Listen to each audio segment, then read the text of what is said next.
My name is Nesta Moyo. I am Zimbabwean. I'm a qualified nurse and I'm a qualified midwife.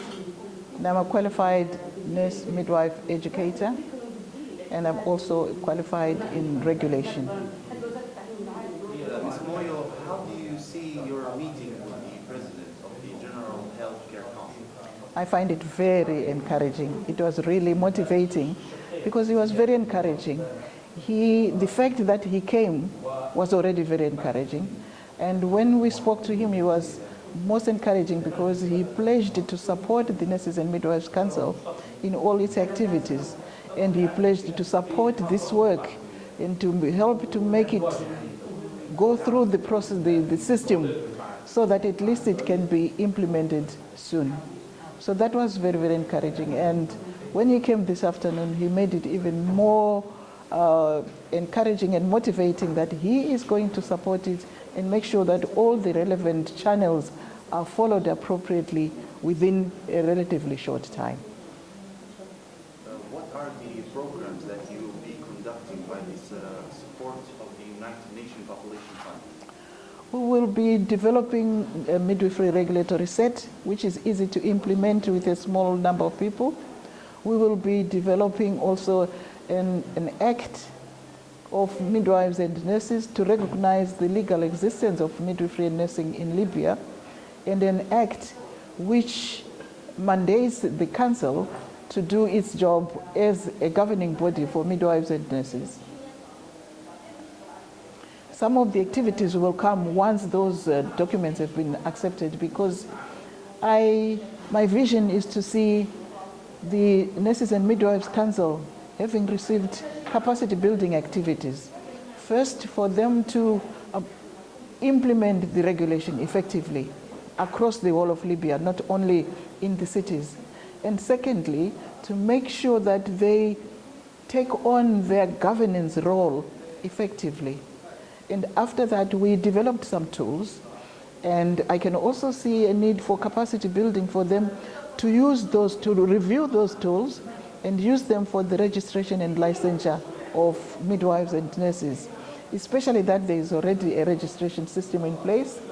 It's important for them to make sure that the way they register nurses and midwives will fit effectively into the national system that is being developed by the General Health Council. Is there an available program that can be used for midwifery and the nursery in Libyan villages and remote areas? We discussed that, and we created some regulation which can lead to the development of such a program. At the moment, it doesn't quite exist, but it's easy to create, because what we did today, what we did over the past 3 days, can actually be converted into a program. For example, midwives and nurses who work in difficult areas, very rural areas and in conflict areas, need to be given prescriptive authority, which means ability to prescribe and administer a selected group of medicines to save lives. We are not suggesting that midwives prescribe all medicines like doctors, no, but just those which save lives. We are also suggesting that midwives receive training for them to perform procedures which are otherwise obstetrics or neonatology.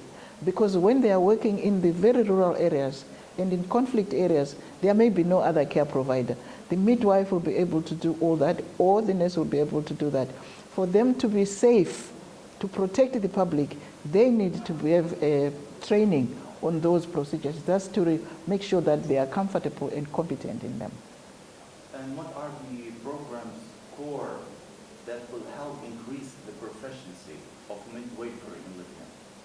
The core program is the new curriculum. It was exciting to read the curriculum that was just reviewed this week.